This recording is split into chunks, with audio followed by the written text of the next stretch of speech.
to my channel. My name is Comfort, and this is a channel where we talk about things that can help women to be ideal and things that can help women to be appealing women. So today we have a very important topic to talk about, and that's the art of decision or effective decision making. So today that's what we are going to talk about. We want to see how we can master the art of effective decision making. I welcome you, and let's dive right into it.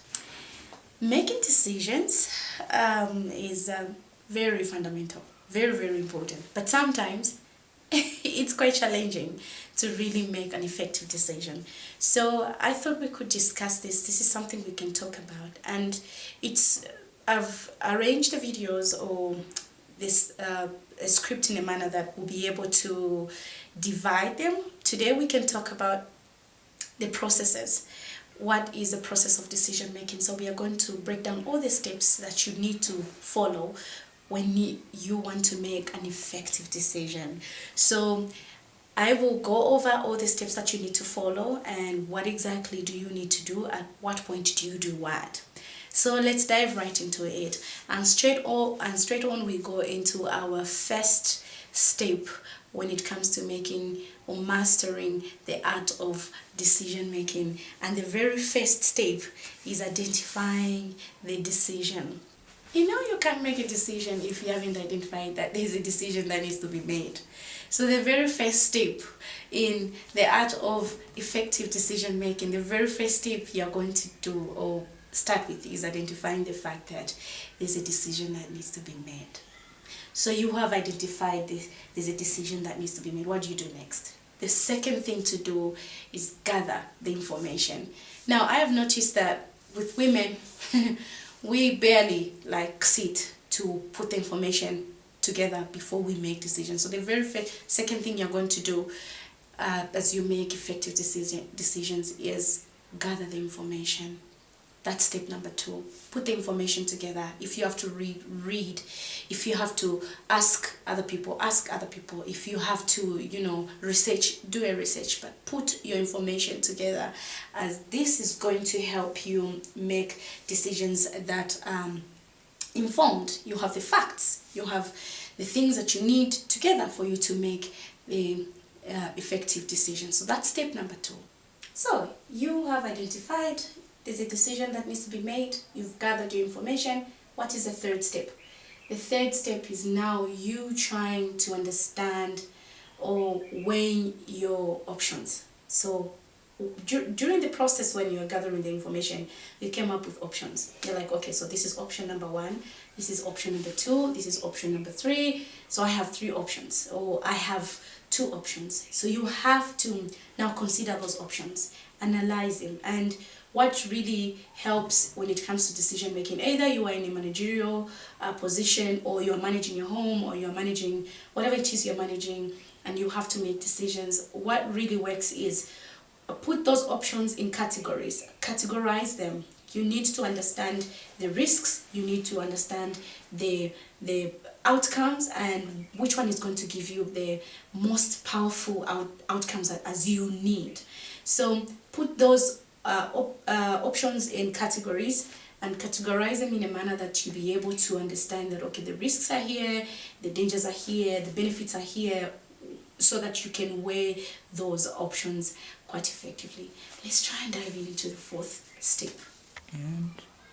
So let's dive into the 4th step, because remember, you have identified, collected the information, you have weighed your options. Now we want to see how you can weigh your evidence. So you have looked at what other people have done, the way they face the same challenge you might be facing, or the decision they made when they were in a situation that you are in, when it was time for them to make a decision like you have to.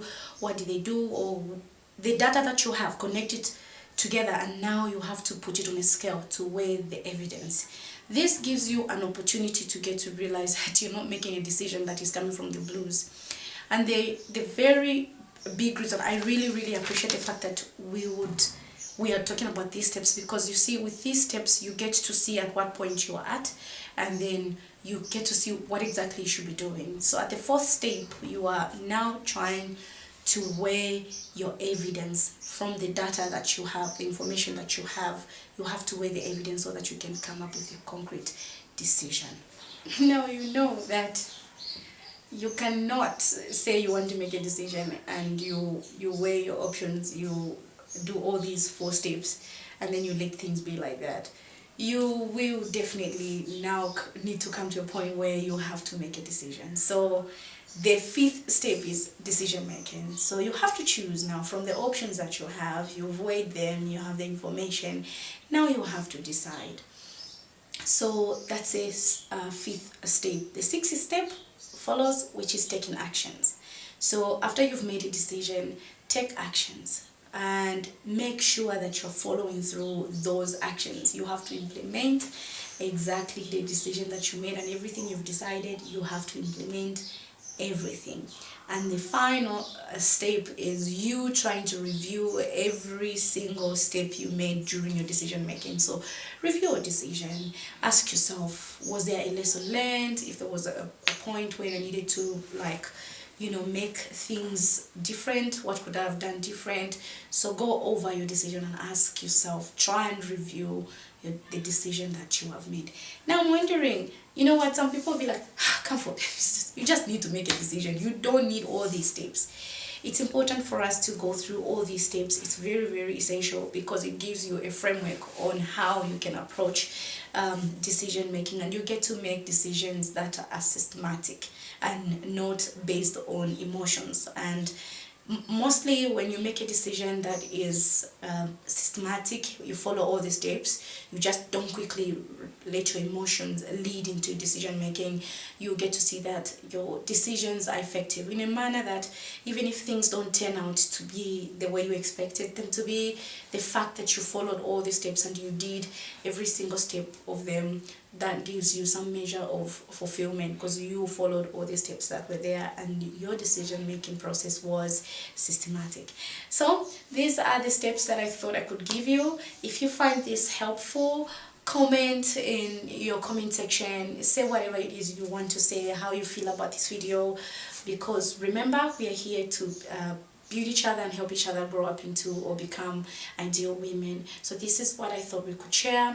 And in our next step, we'll look at, our next video, we'll look at common pitfalls, because you know that making a decision is not as easy as it sounds in a video. This video that we've made, we could talk about it like this, but it's not like it's a 1, 2, 3 kind of a process. It's a process that takes longer, and sometimes it takes time. So we want to come and look at some of the pitfalls, and then we can see how we can avoid those pitfalls.